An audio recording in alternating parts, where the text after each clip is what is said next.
Hi all, welcome back to Varnika Raj Kannada vlogs. ನಾನಿವತ್ತು ಬೆಳಗ್ಗೆ ಬೇಗ ಎದ್ದು ಬಾಗಿಲು ಸಾರಿಸ್ತಾ ಇದ್ದೆ. ಹಾಗೆ ನನ್ನ ಮಗಳು ಗೇಟ್ ಇಟ್ಕೊಂಡು ಆ ಕಡೆಯಿಂದ ಈ ಕಡೆ ಓಡಾಡ್ತಾ ಇದ್ಲು. ಬಾಗಿಲೆಲ್ಲ ಸಾರಿಸಾದ್ಮೇಲೆ ಪುಟ್ಟದಾಗಿ ಒಂದು ರಂಗೋಲಿ ಬಿಟ್ಟೆ.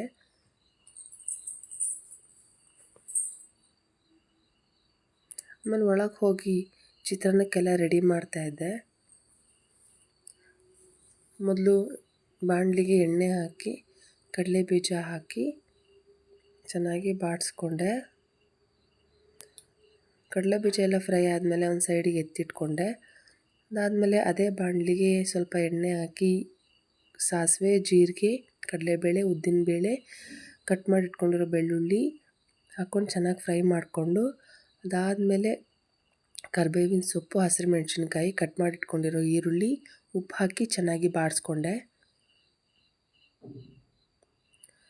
ಆಮೇಲೆ ಅರ್ಧ ಚಮಚ ಅರಿಶಿನ ಹಾಕಿ ಚೆನ್ನಾಗಿ ಬಾಡಿಸ್ಕೊಂಡು ಲಾಸ್ಟ್ಗೆ ಕೊತ್ತಂಬರಿ ಸೊಪ್ಪು ಹಾಕ್ಕೊಂಡು ಚೆನ್ನಾಗಿ ಬಾಡಿಸಿದ ಮೇಲೆ ಚಿತ್ರಾನ್ನದ ಗೊಜ್ಜು ರೆಡಿ ಆಗುತ್ತೆ. ಆದಮೇಲೆ ಅನ್ನಕ್ಕೆ ಕಲಸಿ ಎಲ್ಲರಿಗೂ ತಿಂಡಿ ಹಾಕ್ಕೊಟ್ಟೆ. ನಾನು ಎಲ್ಲ ತಿಂಡಿ ತಿಂದು ಫ್ರೆಶ್ ಅಪ್ ಎಲ್ಲ ಆಗಿ ನಾನು ನನ್ನ ಮಗಳು ಒಂದು ಸೆಲ್ಫಿ ತೊಗೊಂಡ್ವಿ.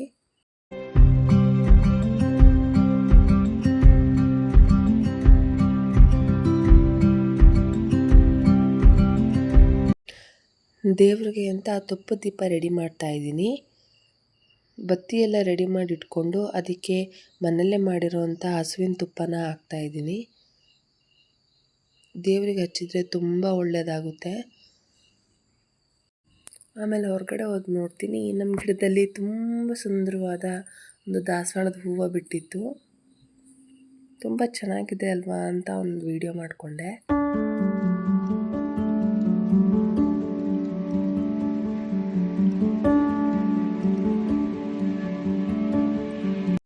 ಅದಾದಮೇಲೆ ಹೊರಗಡೆ ಬಂದು ನೋಡಿದಾಗ ನಮ್ಮ ಅಪ್ಪ ಅಲ್ಲಿ ನಿಂತ್ಕೊಂಡು ಒಂದು ಲೋಟ ಕಾಯಿ ಬಂದಿತ್ತು, ಅದನ್ನು ಒಂದು ಕಡೆ ಸುರಿಸ್ತಾ ಇದ್ರು.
ಈವ್ನಿಂಗ್ ಸ್ನ್ಯಾಕ್ಸ್ಗೆ ಅಂತ ಚರ್ಮುರಿ ಮಾಡಿದ್ದೆ.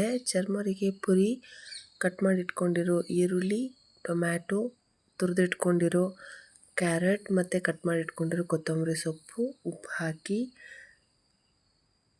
ಸ್ವಲ್ಪ ಖಾರ ಪುಡಿ ಹಾಕಿದೆ, ನಿಂಬೆಹಣ್ಣು ಹಿಂಡಿ ಮತ್ತು ಹಸಿ ಎಣ್ಣೆ ಹಾಕಿದರೆ ತುಂಬ ಚೆನ್ನಾಗಿರುತ್ತೆ ಟೇಸ್ಟು. ಲಾಸ್ಟ್ಗೆ ಗರಂ ಮಸಾಲ ಹಾಕಿ ಚೆನ್ನಾಗಿ ಮಿಕ್ಸ್ ಮಾಡಿದೆ. ಕಾಫಿ ಜೊತೆ ತಿಂದರೆ ಚೆನ್ನಾಗಿರುತ್ತೆ. Thank you for watching.